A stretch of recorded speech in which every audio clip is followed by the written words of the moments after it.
আসসালামু আলাইকুম। দূরপ্রবাসের আরও একটি নতুন ভিডিওতে আপনাদেরকে স্বাগতম। যারা সৌদি আরবে সৌদি জাওজাতে গিয়ে আপনারা কাজ করান অথবা যারা মক্তব আমেলে গিয়ে কাজ করান, যে কাজগুলো করাতে হলে আপনাদেরকে সৌদি জাওজাতে যেতে হয় অথবা মক্তব আমেলে যেতে হয়। এক কথায় বলতে গেলে সরকারি যে কাজগুলো এগুলো আজকে রবিবার এবং আগামীকাল সোমবার, এই 2 দিন এই কাজগুলো সম্পূর্ণরূপে বন্ধ থাকবে। তবে অনলাইনের মাধ্যমে যে কাজগুলো হতো ওই কাজগুলো ঠিকই চালু থাকবে। যেমন ধরেন আপনার কুফিল অনলাইনের মাধ্যমে আপনার ইকামা রিনিউ করতে পারবে, এই কাজগুলো ঠিকই চালু থাকবে।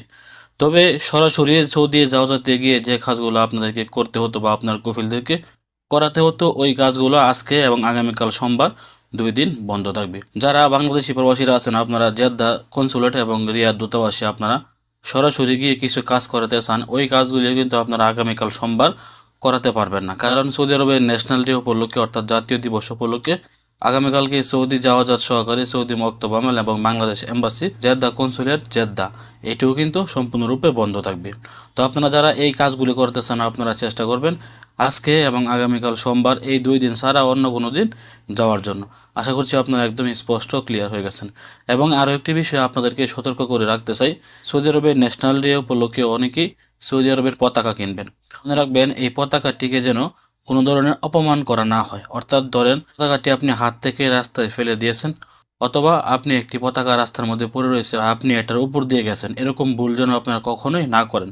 এরকম ভুল করলে কিন্তু আপনাকে বড় ধরনের শাস্তিও দেওয়া হতে পারে। সৌদি আরবে জাতীয় পতাকার অপমান করলে বা অবমাননা করলে কিন্তু বড় ধরনের শাস্তি দেওয়া হয়, 1 লক্ষ রিয়াল পর্যন্ত জরিমানা করা হয়। সেক্ষেত্রে দেখবেন ন্যাশনাল ডে উপলক্ষে সবার হাতে হাতেই পতাকা রয়েছে। যদিও পতাকাটি রাস্তার মধ্যে পড়ে থাকে আপনারা এটিকে তুলে ভালো একটি জায়গায় রেখে দেবেন। এটির উপর দিয়ে আপনারা কখনোই যাবেন না এবং আপনারা হাত থেকে কোনো পতাকা কোনো সৌদি নাগরিকের সামনে রাস্তায়ও ফেলবেন না। ভিডিওটি শেয়ার করে সবাইকে সতর্ক করে দেওয়ার চেষ্টা করবেন, কারণ অনেক বাংলাদেশি প্রবাসীরা এগুলো জানে না। ভালো থাকুন, সুস্থ থাকুন। সৌদি আরবের নিত্য নতুন সংবাদ পেতে দূরপ্রবাসের সঙ্গে থাকুন। আসসালামু আলাইকুম।